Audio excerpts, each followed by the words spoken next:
This is Colin O'Keefe for LXBN TV. It was announced last week that a major part of the Affordable Care Act, the mandate requiring that many businesses provide health benefits for their employees, has been delayed a full year until 2015.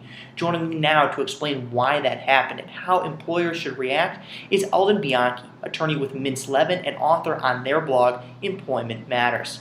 Alden, first, explain to me, why did this happen? Why was it delayed? Colin, there are two principal reasons for the delay. The first is these rules, which are referred to technically as the Employer Shared Responsibility Rules, this is the employer mandate under the Affordable Care Act, are enormously complicated and difficult to follow. And employers have struggled trying to get themselves into compliance. So this rule now gives them a little bit more time to comply, and I think that's welcome both on the part of businesses and on the part of the regulators that have to write the rules that the businesses have to follow. The second is a far more practical political reason, and that is that there was enormous pressure exerted on the administration by the major business lobbies to get this delay. They were telling the administration right up front that, look, we've got a lot of work to do, and there's a lot of pieces of this that are not in place. For example, the state licensed insurance carriers have been very slow to come to market with the kinds of products that the employers need in order to comply with this rule. So I think from the business perspective, this is a very welcome rule. And of course, the recently issued IRS notice that kind of makes this official is very welcome to folks like me who advise these people. Definitely. So speaking to advising these people, what advice do you have for employers in the wake of this? Are they in wait-and-see mode during this delay, or are there things they should be doing to prepare? Colin, I think the wrong answer is to sit back and do nothing for a year. This is not a one-year delay.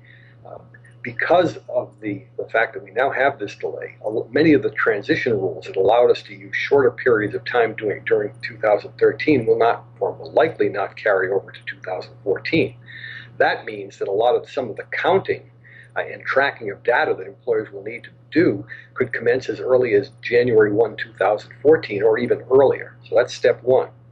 The second issue here is that employers, by their own admission, have been slow on the learning curve, so they need to get farther along that learning curve. If they simply delay their enforcement efforts for a year, they'll be in this very place a year from now, and I think at that point the administration will be far less willing to grant a delay. I mean, a one-year delay is a pretty substantial delay on their part.